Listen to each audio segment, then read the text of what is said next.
जैसा कि आपको पिछली वीडियो में मैंने समरी बताई थी एमएस ऑफिस कोर्स की, तो अब मैं आज आपको फर्दर आगे का बताने वाला हूँ। लेकिन उससे पहले मैं चाहूँगा थोड़ी सी थ्योरी हम कंप्यूटर से रिलेटेड कर लें, ताकि आपको बेसिकली ये समझ में आ जाए कि कंप्यूटर होता क्या है, तभी उसको पढ़ने का फायदा है। एक्चुअली अगर आपसे कोई पूछता है कि आप ठीक है एमएस ऑफिस कर रहे हो, आप कंप्यूटर कोर्स कर रहे हो, लेकिन आपको ये नहीं पता कंप्यूटर क्या है, तो कंप्यूटर का कोर्स करना व्यर्थ ही होगा। एक तरीके का वो रट्टाफिकेशन ही होगा। वर्किंग करना आपको आता है, लेकिन आपको उसका बेसिक कोर पता नहीं है कि कंप्यूटर क्या होता है, तो वो कोर्स करने का कोई फायदा नहीं है। तो सबसे पहले आज हम थ्योरी करेंगे थोड़ी सी कंप्यूटर्स के बारे में, कंप्यूटर के बेसिक पोर्शंस, उनके अंगों, उनके पार्ट्स के बारे में समझेंगे, और देन आफ्टर फिर हम आगे बढ़ेंगे।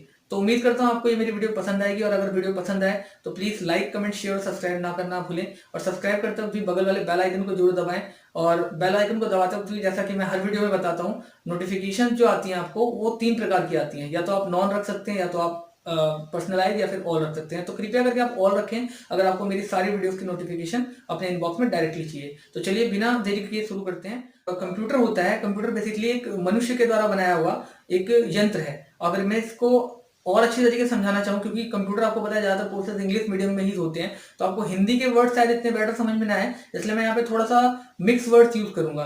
तो उम्मीद करता हूँ आपको जैसा भी लगे, फर्स्ट वीडियो है के ऊपर, तो आप मेरे को रिस्पॉन्स जरूर दें मेरे कमेंट सेक्शन में।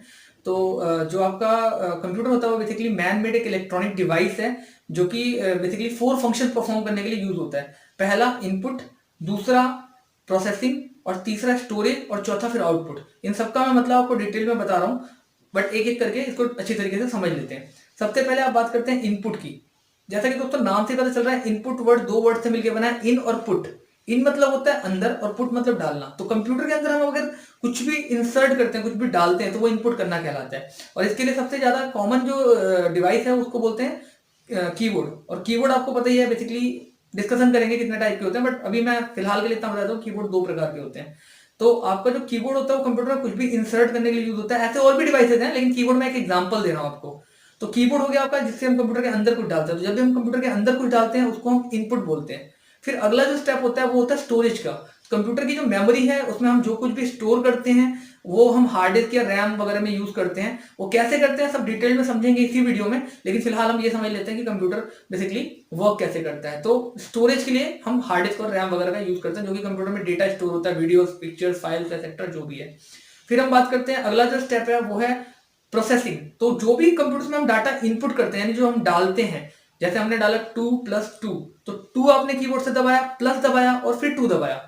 ये तीनों आपने कंप्यूटर से जो दबाया ये इनपुट कहलाएंगे।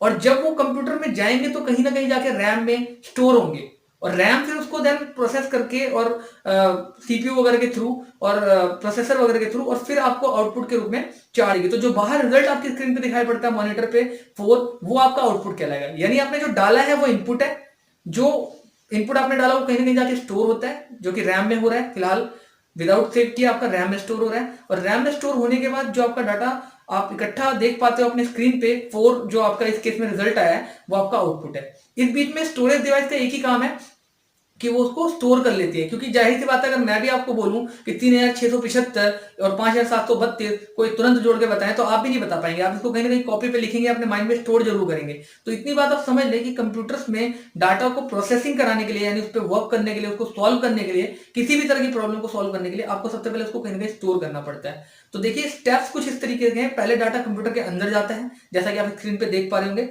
देन उसके बाद वो स्टोर होता है नहीं जाके रैम में बेसिकली, और देन फिर उसके बाद जाके वो सीपीयू जो आपका प्रोसेसर होता है वहां पे जाके प्रोसेसिंग होती है, एडिशन वगैरह होता है उसका, और देन फिर वो आपको स्क्रीन पे मॉनिटर के रूप में दिखाई पड़ता है, जो कि इस केस में 4 है आउटपुट।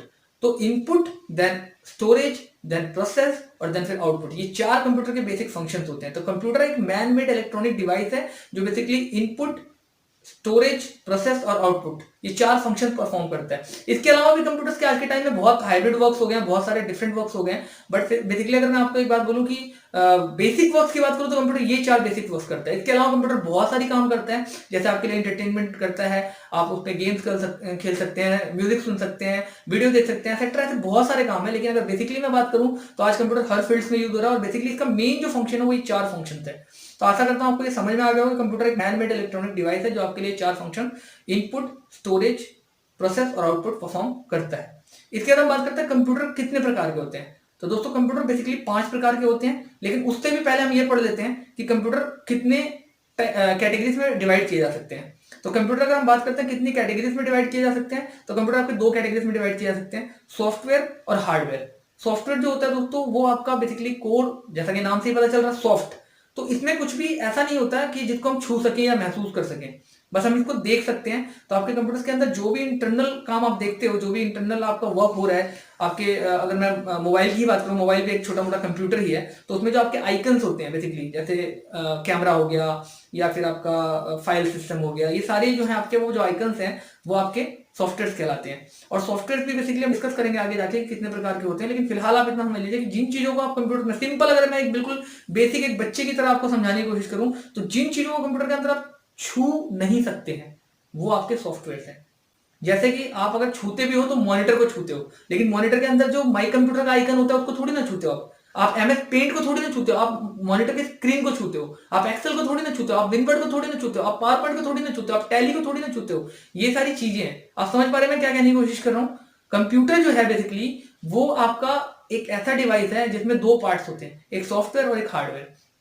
सॉफ्टवेयर आपका जो दोस्तों होता है वो उन सारी चीजों को बोलते हैं जो भी आप कंप्यूटर्स में देख पा रहे हैं लेकिन उनको छू नहीं पा रहे हैं। आप छूते किसको, आप कंप्यूटर के हार्डवेयर को छूते हो जो उसके पार्ट्स हैं। और हाँ, आप बिल्कुल सही समझ रहे हैं, कंप्यूटर के पार्ट्स को ही हार्डवेयर बोला जाता है। तो हार्डवेयर जो आपके कंप्यूटर के पार्ट हैं वो बेसिकली आपके 5 कैटेगरीज में डिवाइड होते हैं। ठीक है, जो भी पार्ट्स हैं, आप कीबोर्ड, माउस, रैम, किसी की भी बात करते हैं, वो बेसिकली 5 कैटेगरीज में डिवाइड होते हैं। वो मैं आपको पहले उसकी एक स्क्रीन पे आप देख पा रहे होंगे कि उनकी कैटेगराइजेशन करके और फिर मैं आपको समझाऊंगा। तो कैटेगरी वाइज मैं आपको स्क्रीन पे पिक्स दिखा दे रहा हूँ और उसके बाद फिर मैं आपको उसके बारे में समझा रहा हूँ। तो अगर हम कैटेगरी की बात करें दोस्तों, पहले दोस्तों आ गया इनपुट डिवाइस। इनपुट डिवाइसेस में आपकी वो डिवाइसेस आते हैं जो कंप्यूटर में डेटा को अंदर ले जाने के लिए, यानी कंप्यूटर के अंदर डेटा को ले जाने के लिए यूज की जाती हैं। जैसे कि आपका, आप बेसिकली कह सकते हो सबसे बड़ा एग्जांपल, सबसे अच्छा एग्जांपल है कीबोर्ड। कीबोर्ड सबसे ज्यादा यूज होता है कंप्यूटर्स के अंदर डेटा को टाइप करने के लिए, अंदर इनपुट करने के लिए। तो ये इनपुट डिवाइस का एक बहुत अच्छा एग्जांपल है। इसके अलावा स्कैनर भी एक बहुत अच्छा एग्जांपल है।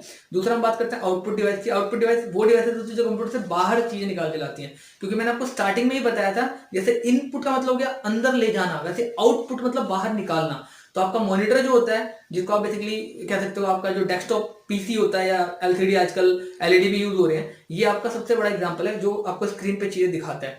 फिर आपका अगला एग्जांपल प्रिंटर भी हो गया। आशा करता हूँ समझ गए होंगे कि इनपुट और आउटपुट डिवाइसेस क्या होती हैं। इसके बाद तीसरा आपका स्टोरेज डिवाइसेस होता है। स्टोरेज डिवाइसेस में आपकी वो डिवाइसेस आती हैं जो डेटा को स्टोर करती हैं। और मैं आपको डेटा का भी मतलब ये समझाता हूँ क्या होता है। डेटा मतलब वो सारी इंफॉर्मेशन जो आपका कंप्यूटर आपके लिए स्टोर करता है, या बेसिकली आपके जिसके ऊपर काम करते हैं। और इसी से रिलेटेड टर्म आती है, लोग उसके बारे में बहुत ज्यादा मिसअंडरस्टैंड करते हैं। मैं आपको थोड़ा सा क्लियर करता हूँ। डेटा और इंफॉर्मेशन में दोस्तों अंतर होता है। डेटा हर वो चीज जिसके ऊपर आप काम करते हैं, जो आप कंप्यूटर में अंदर डालते हैं, जो रॉ फैक्ट एंड फिगर है, बेसिकली जो रॉ है, जो कच्चा है, जो जिसका कोई मीनिंग नहीं है, अनमीनिंगफुल डाटा है। आपने 2 फिर प्लस फिर 2 कंप्यूटर में 3 बार इंसर्ट किया, 2 प्रेस किया, फिर प्लस प्रेस किया, फिर 2 प्रेस किया। फिर से वही पिछला एग्जांपल ले लेते हैं, आप ज्यादा बेटर कन्वे कर पाएंगे, ज्यादा रिलेट कर पाएंगे। तो 2 + 2 आपने 3 बार में दबाया, 2 फिर प्लस फिर 2, ये आपका क्या है, ये आपका डेटा है। लेकिन इंफॉर्मेशन जो इज इक्वल टू करके 4 निकली, वो एक इंफॉर्मेशन है। या एक एग्जांपल से और आप ज्यादा बेहतर समझ पाएंगे, जैसे आपने लिखा Ram 1992 A grade roll number. तो कुछ समझ में आ रहा है इससे आपको? अलग अलग चीजें हैं, इसका कुछ मीनिंग नहीं बनता है, ठीक है। लेकिन अगर मैं आपको ये बोलूं कि राम जिसका रोल नंबर 1992 था उसने ए ग्रेड पाया, ये एक मीनिंगफुल चीज है। तो ये इंफॉर्मेशन है दोस्तों। तो डेटा मतलब रॉ फैक्ट एंड फिगर, और इंफॉर्मेशन मतलब जो आप डेटा को रीअरेंज करके सिस्टमैटिक ढंग से अच्छी तरीके से निकाल के कोई इंफॉर्मेशन लेते हो और उसके बेसिस पे आप डिसीजन ले पाते हो, वो एक इंफॉर्मेशन है, ठीक है। आशा करता हूं ये भी आपको बहुत अच्छी तरीके से समझ में आ गया होगा। इसके बाद हम बात करते हैं स्टोरेज डिवाइसेस के बाद आपका प्रोसेसर। और स्टोरेज डिवाइसेस जो आपकी हैं बेसिकली, सॉरी मैं बताना भूल गया, स्टोरेज डिवाइसेस में आपकी 2 तरह की डिवाइसेस आती हैं। एक आपका होता है प्राइमरी डिवाइसेस, ठीक है, जिसको आप रैम के रूप में एग्जांपल ले सकते हैं, जहां पे डाटा पहले से होता है। प्राइमरी डिवाइस मतलब डाटा जहां पे जाके पहले स्टोर होता है। और आपकी दूसरी होती है सेकेंडरी डिवाइसेस। सेकेंडरी डिवाइसेस मतलब डाटा जहां पे बाद में जाता है। और इसको भी मैं आपको रिलेट करके बताता हूँ। प्राइमरी का मतलब होता है प्राथमिक। जैसे आप स्कूल में जाते हैं तो पहला काम आपका वहां पे क्या होता है, जाके पढ़ाई करना। लेकिन क्या आप स्कूल में जाके सिर्फ पढ़ाई करते हैं? नहीं, आप स्कूल में जाकर पढ़ाई करने के अलावा दोस्त बनाते हैं, चीजों को खरीदते हैं, खाते हैं, बहुत सारी चीजें करते हैं बच्चे। तो वो उनके सेकेंडरी काम है, सारा काम बाद में। सबसे पहला काम क्या? पढ़ाई करना, जिसके लिए माँ बाप भेजते हैं आपको, ठीक है, आप समझ पा रहे हैं। और इसके बाद हम बात करते हैं सेकेंडरी डिवाइस की। सेकेंडरी डिवाइस में आपका हो गया वो चीजें जो बाद में आती हैं, यानी द्वितीयक। जैसे मैंने आपको बताया ना, दोस्त बनाना और बाकी सब चीजें। तो इसी तरीके सेकेंडरी डिवाइस आपकी होती है हार्ड डिस्क। कंप्यूटर में सबसे बड़ा एग्जांपल है प्राइमरी डिवाइस का रैम, प्राइमरी स्टोरेज डिवाइस का रैम, और सेकेंडरी डिवाइस का, सेकेंडरी स्टोरेज डिवाइस का हार्ड डिस्क। ठीक है, क्योंकि डाटा अगर हम सेव करते हैं, यानी कंट्रोल एस दबाते हैं, यानी हम सेव करते हैं, सेव पे क्लिक करते हैं, एमएस ऑफिस या किसी भी सॉफ्टवेयर है जहां पर हम डाटा को सेव करते हैं, तो वो डाटा जाके हार्ड डिस्क में सेव होता है। और उससे पहले वो डाटा कहां पे रहता है? रैम के अंदर। यानी जिस टाइम आप कंप्यूटर में विंडो को ऑन करते हो और कोई पेज खोलते हो, विनवर्ड में, नोटपैड में, वर्डपैड में, किसी भी जगह पे कोई पेज खोलते हो, तो वो पेज आपका उस टाइम कहां दिखाई पड़ रहा होता है?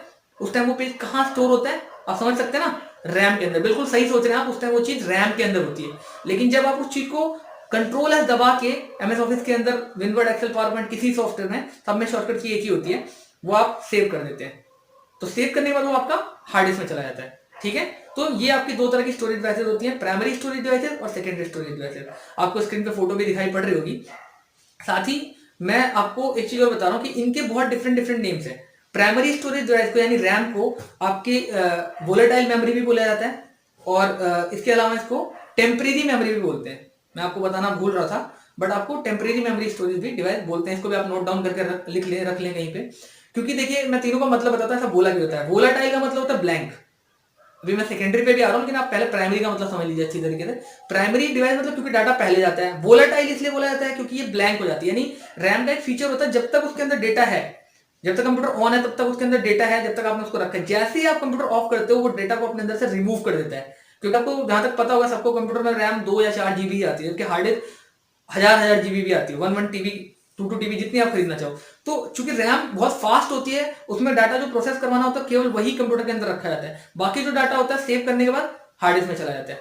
तो आप समझ रहे हैं, डाटा पहले रैम के अंदर जाता है, इसलिए उसको प्राइमरी बोलते हैं। तब तक रखता है जब तक उसकी जरूरत होती है, तो इसलिए वो volatile, blank. Computer shut down, RAM ने उसको ब्लैंक कर दिया, खाली कर दिया अपने आप को, यानी उसको रिमूव कर दिया डेटा को, इसलिए उसको बोलते हैं वोलेटाइल, खाली हो जाने वाला, ब्लैंक।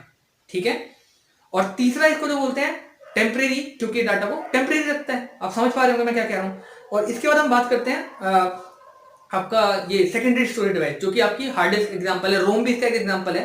रीड ओनली मेमोरी जिसको बोलते हैं, बायोस वगैरह के सारे डिटेल्स को वो सेव करता है। बायोस क्या होता है मैं आपको डिटेल में कभी बताऊंगा, लेकिन फिलहाल आप समझ लीजिए कि एक चिप लगी होती है मदरबोर्ड पे, जिसपे सारा स्टार्टिंग का आपका कंटेंट सेव होता है, यानी आपका कंप्यूटर कैसे ऑन होगा उसके सारे पोर्ट्स वगैरह लिखे होते हैं। तो फिर हम बात करते हैं आपकी सेकेंडरी स्टोरेज डिवाइस, जो कि हार्ड डिस्क का एक एग्जांपल है। तो हार्ड डिस्क दोस्तों आपका जो होता है, वहां पे डाटा कंट्रोल है, यानी सेव करने के बाद स्टोर होता है। और स्टोर होने के बाद दोस्तों वो टेम्परेरी नहीं, परमानेंट, हमेशा के लिए रहता है, इसलिए इसको परमानेंट स्टोरेज डिवाइस भी बोलते हैं। ये नॉन वोलेटाइल भी कहलाता है, क्योंकि डाटा को ब्लैंक नहीं करता, खाली नहीं करता, इवन इस कंप्यूटर बंद होने के बाद भी।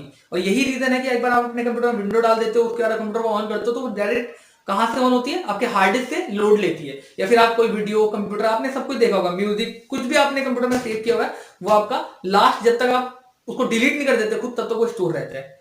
फिर हम बात करते हैं इसको सेकेंडरी स्टोरेज डिवाइस क्यों बोलते हैं। ऑब्वियस सी बात है, जब इसमें डाटा रैम के बाद जाता है, सेकेंडरी कंट्रोल दबाने के बाद, सेव करने के बाद जाता है, तो ये सेकेंडरी स्टोरेज डिवाइस हो गई, यानी द्वितीयक, यानी बाद में, रैम के बाद यहाँ पे स्टोर होता है, इसलिए इसको सेकेंडरी स्टोरेज डिवाइस बोलते हैं। तो आशा करता हूं आपको प्राइमरी स्टोरेज डिवाइस और सेकेंडरी स्टोरेज डिवाइस दोनों का मतलब समझ में आ गया होगा।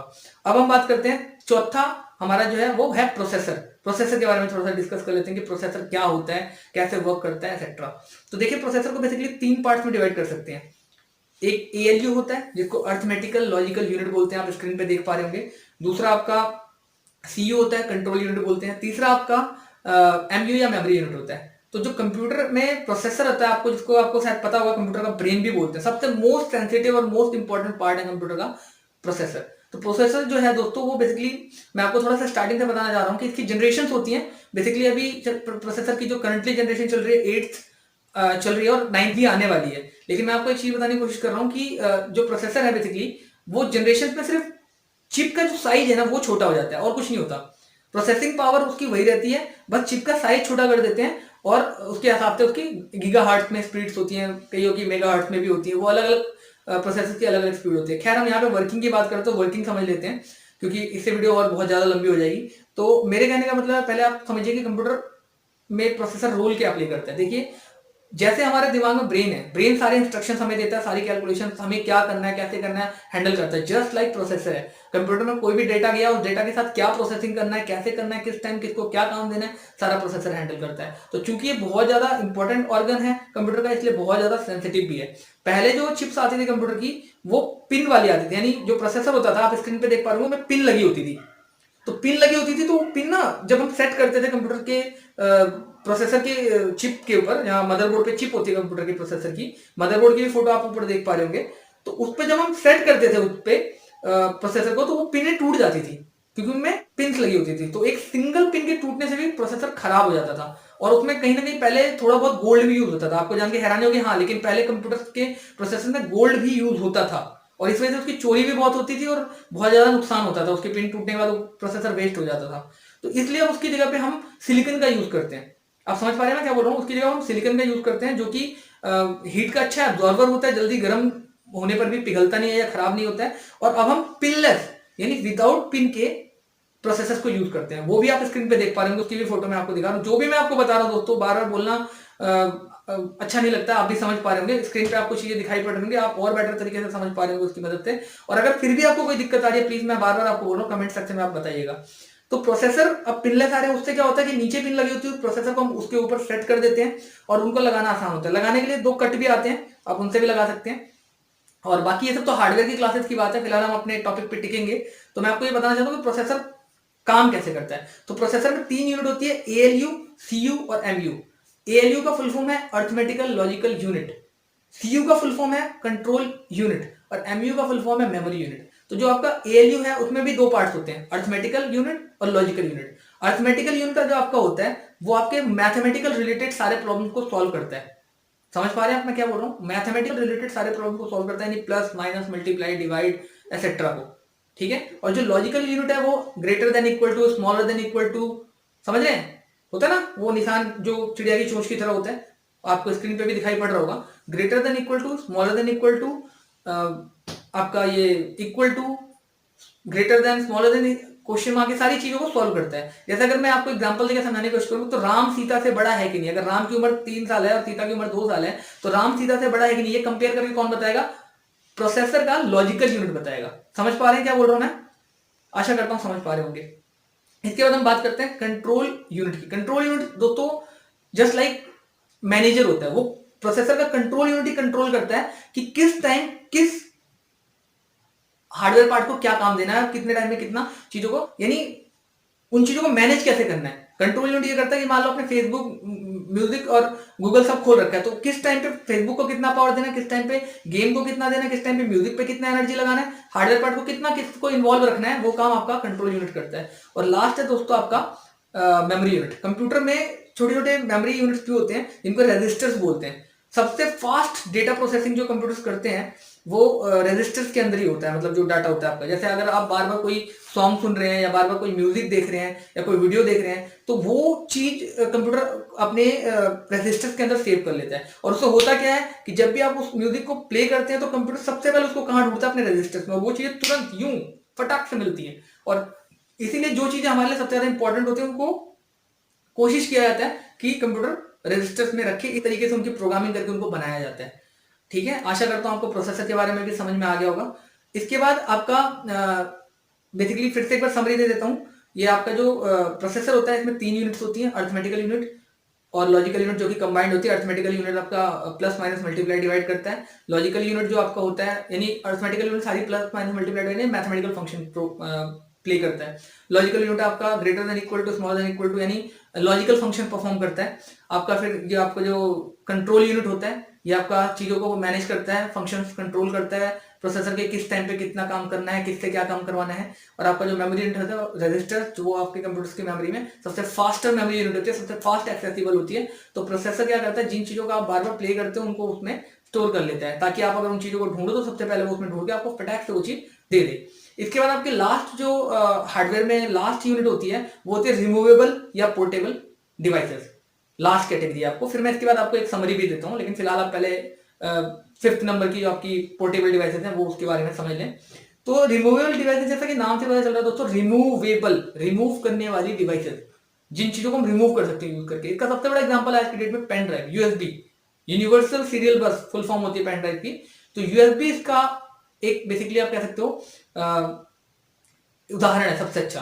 तो हम क्या करते हैं, यूएसबी के अंदर चीजों को लिख लेते हैं, रख लेते हैं, मतलब स्टोर कर लेते हैं, और देन जब भी हमको जरूरत होती है हम डेटा को एक कंप्यूटर से निकाल के दूसरे में पेन ड्राइव को लगा के यूएसबी को लगा के ट्रांसफर कर लेते हैं। तो ये क्या है, रिमूव कर ले रहे हैं हम, निकाल के हम रिमूव कर ले रहे हैं। परमानेंट उसमें फिक्स नहीं है, जैसे हार्ड डिस्क होती है, जैसे मदरबोर्ड होता है, जैसे और भी चीजें फिक्स नहीं होती, तो उसके ऊपर होता है रिमूवेबल स्टोरेज डिवाइस। आजकल हार्ड डिस्क भी आपको पता है पोर्टेबल हार्ड डिस्क आ रही है, ठीक है, जिनको एक्सटर्नल हार्ड डिस्क भी बोलते हैं। लगाते हैं हम, फोटो आप स्क्रीन पे देख पा रहे होंगे, लगाते हैं हम कंप्यूटर में और डेटा को उसमें ट्रांसफर करते हैं और देन आफ्टर उसको हम निकाल के कहीं और ट्रांसफर करने के लिए ले जाते हैं। तो ये पांचवी और अंतिम कैटेगरी थी जिसको हम पोर्टेबल या रिमूवेबल स्टोरेज डिवाइसेस भी बोलते हैं। तो मैं आपको एक क्विक समरी दे देता हूँ फटाफट, इसके बाद देन वीडियो को एंड करते हैं। तो जैसा कि मैंने आपको बताया था कि मैं आपको समरी दे रहा हूँ, तो समरी में सबसे पहले मैंने आपको बताया था कि कंप्यूटर होता क्या है। कंप्यूटर एक मैन मेड इलेक्ट्रॉनिक डिवाइस होता है जो बेसिकली 4 फंक्शन परफॉर्म करता है। पहला मैंने आपको बताया था कि इनपुट लेता है, दूसरा स्टोरेज करता है, तीसरा प्रोसेसिंग करता है आपके लिए, और चौथा आउटपुट निकाल के आपको देता है। सबके एग्जांपल्स मैंने पीछे बता दिए हैं, आपको समझ में आ गया होगा। नहीं आया होगा तो आप मेरे को कमेंट सेक्शन में बता सकते हैं। फिर मैंने आपको बताया था कि कंप्यूटर को 2 पार्ट्स में डिवाइड किया जा सकता है, एक आपका हार्डवेयर, दूसरा सॉफ्टवेयर। हार्डवेयर हर वो चीज जिसको आप कंप्यूटर में देख सकते हैं प्लस छू सकते हैं, ध्यान रखिएगा, देख सकते हैं प्लस छू सकते हैं। दूसरा आपका सॉफ्टवेयर बताया था मैंने, सॉफ्टवेयर जिनको आप केवल देख सकते हैं, छू नहीं सकते, जैसे आपके एमएस पेंट, नोटपैड, वर्डपैड वगैरह वगैरह सॉफ्टवेयर हैं। तो फिर मैंने आपको हार्डवेयर के कैटेगरी के बेसिस पे डिस्क्राइब किया था कि हार्डवेयर में कौन कौन सी कैटेगरीज होती है, कौन कौन सी डिवाइसेज होती हैं। तो मैंने आपको सबसे पहले बताया था इनपुट डिवाइसेज, देन मैंने आपको बताया था आउटपुट डिवाइसेज, देन मैंने आपको बताया था स्टोरेज डिवाइसेज, देन आपको बताया था प्रोसेसर, और लास्ट मैंने आपको बताया था रिमूवेबल स्टोरेज डिवाइसेज। तो आपको जो इनपुट डिवाइसेज थे उसका सबसे अच्छा एग्जांपल था कीबोर्ड, जो कि कंप्यूटर के अंदर डाटा को लेके जाता है। फिर आपका था आउटपुट डिवाइसेज जो कंप्यूटर के बाहर डेटा को लेके आता है। तीसरा था आपका स्टोरेज डिवाइसेज, जिनमें 2 कैटेगरी थी, एक आपका प्राइमरी स्टोरेज डिवाइसेज और दूसरा आपका secondary storage devices. Primary storage devices को वोलेटाइल मेमोरी या टेम्परेरी मेमोरी भी बोलते हैं। सेकेंडरी स्टोरेज डिवाइस को आपकी नॉन वोलेटाइल या फिर परमानेंट मेमोरी भी बोलते हैं। जिनका एग्जांपल था परमानेंट स्टोरेज डिवाइस का एग्जांपल था हार्ड डिस्क, और टेम्परेरी स्टोरेज डिवाइस का एग्जांपल था रैम। इसके बाद मैंने आपको बताया था प्रोसेसर। प्रोसेसर में आपको बताया था मैंने 3 तरह के 3 बेसिकली पार्ट्स होते हैं प्रोसेसर के, एक एएलयू, एक एमयू, एक सीयू। एलयू की बात करते हैं, एएलयू की, तो अर्थमेटिकल लॉजिकल यूनिट, इसमें 2 कंबाइंड पार्ट होते हैं। अर्थमेटिकल यूनिट जो है आपका वो प्लस माइनस मल्टीप्लाई डिवाइड जैसे मैथमेटिकल कैलकुलेशन करता है। लॉजिकल यूनिट आपके लिए बेसिकली लॉजिकल फंक्शन परफॉर्म करता है, जैसे greater than, smaller than, equal to, etcetera. और फिर आपका कंट्रोल यूनिट था। कंट्रोल यूनिट आपके लिए क्या करता है, बेसिकली चीजों को कंट्रोल करता है, मैनेज करता है, कंप्यूटर के फंक्शंस को सबको इनेबल करता है और सबको बिजी रखता है, किसको किस टाइम कितना वर्कलोड देना है किस पार्ट को, ये आपका कंट्रोल यूनिट हैंडल करता है। फिर आपका था memory unit. Memory unit basically आपके लिए क्या करता है, आपके रजिस्टर्स जो प्रोसेसर के होते हैं उसमें कुछ चीजें जिनको आप बार बार प्ले करते हो या यूज करते हो उनको स्टोर कर लेता है, ताकि कंप्यूटर द्वारा ढूंढे जाने पे, आपके द्वारा ढूंढे जाने पे वो सबसे पहले निकाल के उसको दे देता है। तो एक्सेसिंग फास्ट हो जाती है, थोड़ा स्पीड फास्ट हो जाती है, उस चीज के मिलने की गति जल्दी हो जाती है। इसके बाद मैंने आपको स्टोरेज डिवाइस बताई, लास्ट रिमूवेबल स्टोरेज डिवाइस जिसको मैं बोल रहा था। तो रिमूवेबल स्टोरेज डिवाइस जैसा कि नाम से बताया पोर्टेबल, रिमूव करने वाली डिवाइस होता है। सबसे अच्छा एग्जाम्पल मैंने आपको बताया यूएसबी है, बाकी एक्सटर्नल हार्ड डिस्क वगैरह भी है। तो दोस्तों इसी वीडियो में मैं चाहूंगा कि थोड़ा सा हम सॉफ्टवेयर के बारे में भी डिटेल में समझ लें। तो सबसे पहले मैं आपको बताना चाहूँगा सॉफ्टवेयर बेसिकली 3 प्रकार के होते हैं, 3 टाइप्स के होते हैं। पहला आपका प्राइमरी सॉफ्टवेयर या आप कह सकते हो मेन सॉफ्टवेयर या सिस्टम सॉफ्टवेयर जिनको बोलते हैं, जिनका एग्जांपल है आपकी विंडो जो आप यूज़ करते हैं। दूसरा आपका होता है एप्लीकेशन सॉफ्टवेयर जिसको आप किसी खास काम में लेते हैं, जैसे आपका टैली अकाउंटिंग के लिए यूज होता है। और तीसरा आपका यूटिलिटी सॉफ्टवेयर जो कि कंप्यूटर में विंडो डालते ही यानी मेन सॉफ्टवेयर डालते ही अपने आप आ जाते हैं, जैसे कि आपका पेंट, नोटपैड, वर्डपैड एक्सेट्रा। तो आप इनके बारे में थोड़ा डिटेल में समझ लेते हैं, बात करते हैं डिटेल में सॉफ्टवेयर के बारे में। तो सबसे पहले मैं आपको बात करता हूँ विंडोज के बारे में, मतलब आपकी जो सिस्टम सॉफ्टवेयर जो मेन सॉफ्टवेयर उसके बारे में।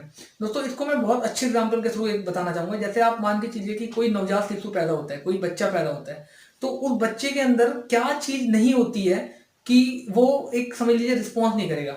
बता सकते हैं आप किसी भी इंसान में, चलिए बच्चे की बात छोड़िए, आप किसी भी बड़े इंसान की भी बात करिए, किसी भी ऐसी बॉडी की बात कीजिए जिसमें क्या चीज नहीं होगा तो वो बेसिकली रिस्पॉन्स नहीं करेगा। आप सबको समझ में आ रहा होगा मैं क्या कहने की कोशिश कर रहा हूँ। आप सबका दिमाग में भी जो चीजें चल रही है आई थिंक बिल्कुल सही चल रहे हैं। प्राण, बिल्कुल सही बोल रहे हैं आप। प्राण यानी जो एक जान है, अगर वो एक बच्चे में ना हो या एक मनुष्य में ना हो तो उसमें और जीवित व्यक्ति में कोई फर्क नहीं होगा। रिस्पॉन्स जो है बेसिकली वो उसके अंदर जो प्राण नाम की एक चीज आती है उसके बाद ही वो रिस्पॉन्स करता है, हंसता है, बोलता है, गाता है, सोता है, रोता है, सारी चीजें, इमोशन, फीलिंग, सब कुछ उसकी वहीं से आती है। जब तक उसके अंदर वो चीजें नहीं होंगी तब तक वो एक जीवित कैटेगरी में काउंट नहीं होगा। वो एक मतलब समझ रहे हैं ना आप मैं क्या बोल रहा हूँ, कोई रिस्पॉन्स नहीं होगा उसके अंदर। तो उसी तरीके से जब तक आपका कंप्यूटर आपका बॉडी हो गया, कंप्यूटर का जो हार्डवेयर हो गया वो आपकी जस्ट लाइक बॉडी, आपके शरीर की तरह हो गई। आपकी जो शरीर है, आपकी जो बॉडी है, वो एक हार्डवेयर पार्ट की तरह, आपका शरीर बेसिकली एक मशीन ही है। तो इस मशीन में सॉफ्टवेयर हो गया आपका प्राण, मेन सॉफ्टवेयर यानी विंडो, जिसको डलने के बाद आपकी बॉडी में एक प्राण आ जाता है और आपकी बॉडी रिस्पॉन्स करती है। तो जैसे आपके कंप्यूटर में जब तक विंडो नहीं होगी तब तक उसके जो हार्डवेयर पार्ट्स हैं, उसके जो शरीर के अंग हैं, वो बिल्कुल सुप्त होंगे, यानी सोए हुए होंगे, यानी खत्म होंगे, उनकी कोई वैल्यू नहीं है। वो एक डब्बा है कंप्यूटर आपका, जब तक उसमें कोई मेन सॉफ्टवेयर यानी विंडो यानी ऑपरेटिंग सिस्टम नहीं डल जाता। जैसे एक बच्चे के अंदर जब तक कोई प्राण नहीं डल जाता तब तक वो ना रोता है ना किलकारियां लेता है। समझ पा रहे हैं मैं क्या कहने की कोशिश कर रहा हूँ? यानी जो आपका मेन सॉफ्टवेयर है, सिस्टम सॉफ्टवेयर है, वो आपका कंप्यूटर का प्राण होता है। बिना उसके कंप्यूटर एक आपका डब्बा है। फिर सबसे अच्छा अगर एग्जांपल बात करें तो ऑपरेटिंग सिस्टम। आपने अक्सर लोग कहते हुए सुना होगा कि भाई मेरे कंप्यूटर की विंडो उड़ गई। कंप्यूटर की विंडो उड़ गई मतलब क्या? कंप्यूटर की विंडो उड़ गई मतलब विंडो आपकी क्रैश कर गई, कंप्यूटर आपका नहीं चल रहा है। तो वो स्क्रीन पे आपके कुछ आते ही, आप किसी भी अदर फंक्शन को, किसी भी अदर सॉफ्टवेयर को तब तक यूज नहीं कर सकते जब तक आपके कंप्यूटर की विंडो इंस्टॉल्ड प्रॉपरली नहीं है। जब तक वो कंप्यूटर की विंडो काम नहीं कर रही, जब तक कंप्यूटर में प्राण नहीं है, समझ पा रहे हैं ना, तब तक वो अदर सॉफ्टवेयर काम नहीं करेंगे, आप उनको डाल ही नहीं सकते हैं। उसके बाद दूसरी बात करते हैं एप्लीकेशन सॉफ्टवेयर की। एप्लीकेशन सॉफ्टवेयर में किसी पर्टिकुलर सॉफ्टवेयर की हम बात करते हैं। जैसे हम टैली की बात करते हैं, ये किसके लिए होता है? अकाउंटिंग के लिए। एक्सेल किसके लिए होता है? मैथमेटिकल कैलकुलेशंस के लिए होता है। यानी आपकी बेसिकली स्प्रेडशीट होती है एक, यानी मैंने आपको पीछे भी बताया पिछली वीडियो में कि, या इसी वीडियो के पिछले पार्ट में, कि एक्सेल जो होता है बेसिकली वो आपके मैथमेटिकल कैलकुलेशन के लिए डेटाबेस सीट है। तो अगर हम बात करते हैं एक्सेल की, तो ये एक एप्लीकेशन सॉफ्टवेयर है। और सबसे बड़ी पहचान मैं आपको बताता हूँ, ज्यादा टेंशन लेने की जरूरत नहीं है। आपके जितने भी एप्लीकेशन सॉफ्टवेयर है दोस्तों, उनको कंप्यूटर में इंस्टॉल करना पड़ता है। सेल्फ इंस्टॉल्ड नहीं आते, वो अपने आप नहीं डलते हैं, उनको आपको डालना पड़ेगा। ये सबसे बड़ी पहचान है एप्लीकेशन सॉफ्टवेयर की। जैसे आपका टैली हो गया, या आपका फोटोशॉप, कोरल, पेज मेकर, कोई भी सॉफ्टवेयर आप जो डालते हैं वो आपके एप्लीकेशन सॉफ्टवेयर किसी खास पर्पज के लिए होना चाहिए। दो सबसे बड़ी पहचान है एप्लीकेशन सॉफ्टवेयर की। सबसे बड़ी पहचान क्या है? एक तो उसको डालना पड़ेगा कंप्यूटर में, इंस्टॉल करना पड़ेगा। दूसरा वो किसी खास पर्पज से होता है, वो सारे काम नहीं करता, ओवरऑल सारे काम नहीं करेगा वो मिले जुले, वो किसी एक काम को करेगा। अब इसका मैं ह्यूमन लाइफ से जो मैंने आपको एग्जांपल दिया तो उससे कैसे रिलेट करते हैं। मान लीजिए आपका जो एक छोटा सा बेबी घर में बॉर्न हुआ है, पैदा हुआ है, उसको पैदा होते क्या सारी चीज अपने आप आ जाती है? नहीं ना, उसको सीखना पड़ता है ना। जैसे मान लीजिए अगर उसको कंप्यूटर, आप लोग कंप्यूटर का एग्जांपल ले लो, अगर किसी बच्चे को क्या पैदा होती है कंप्यूटर अपने आप समझ में आ जाता है? नहीं, उसको सीखना पड़ता है। डेली कंप्यूटर क्लासेस में जाके या किसी भी माध्यम से कंप्यूटर को, नॉलेज को अपने अंदर इंसर्ट करना पड़ता है, डालना पड़ता है, तब वो उस चीज को सीख पाता है। मान लो एक बच्चा चाहता है कि मैं डांस करूं, तो उसको डांस वाला सॉफ्टवेयर, आप समझ पा रहे हैं मैं क्या? डांस को एक सॉफ्टवेयर के तौर पर मानिए ह्यूमन बॉडी के लिए, वो सॉफ्टवेयर की क्लासेस में डेली जाता है और उसको अपने अंदर इंसर्ट करता है, डांस को डेली जाके सीखता है, और तब जाके उसके अंदर वो गुण आता है कि वो डांस कर पाता है। अगर किसी को म्यूजिक सीखना है, किसी को सिंगिंग करना है, जो भी आपको चाहिए, वो सॉफ्टवेयर डेली आपको अपने अंदर थोड़ा थोड़ा थोड़ा थोड़ा human body, human brain insert करता है। तो लेकिन उस काम को करने के बाद वो वही काम कर पाता है। यानी अगर वो डांस की क्लास में गया है तो फिर वो डांस ही अच्छा कर पाएगा। डांस की क्लास में जाने के बाद वो कैलकुलेटर या कंप्यूटर तो नहीं चलाने लग जाएगा ना अपने आप, समझ पा रहे हैं? कंप्यूटर की नॉलेज तो नहीं आ जाएगी ना उसको। तो वही मेरे कहने का मतलब है कि एप्लीकेशन सॉफ्टवेयर में अगर आपने टैली इंस्टॉल किया कंप्यूटर के अंदर, तो आप सिर्फ टैली का अकाउंटिंग बेसिक काम ही कर पाएंगे, अकाउंटिंग बेस्ड काम ही कर पाएंगे, आप हर सारे काम नहीं कर पाएंगे। समझ पा रहे हैं? तो इसलिए एप्लीकेशन सॉफ्टवेयर को बोलते हैं किसी पर्टिकुलर काम को किया जाने वाला एप्लीकेशन है, वो किसी खास काम को किया जाने वाला सॉफ्टवेयर हो, इसलिए उसको एप्लीकेशन सॉफ्टवेयर बोलते हैं। आशा करता हूं आपको समझ में आ रहा होगा। फिर बात करते हैं लास्ट, फुल एंड फाइनल, और इस सॉफ्टवेयर का नाम है यूटिलिटी सॉफ्टवेयर। यूटिलिटी मतलब उपयोगिता, यूटिलिटी मतलब उपयोगिता। तो ऐसा कोई भी सॉफ्टवेयर जो आपके लिए या हर इंसान के लिए उपयोगी है, वो यूटिलिटी सॉफ्टवेयर है। और इनकी सबसे बड़ी पहचान आपको बताता हूँ। इनकी सबसे बड़ी पहचान ये कंप्यूटर में विंडो डालते हैं, जो कि मैंने आपको मेन सॉफ्टवेयर बताया था, जो कंप्यूटर का मैंने बोला ना प्राण है, वो डालते अपने आप आ जाते हैं। इनको डालने की जरूरत नहीं पड़ती है, सेल्फ मेड विंडो के साथ ही आते हैं।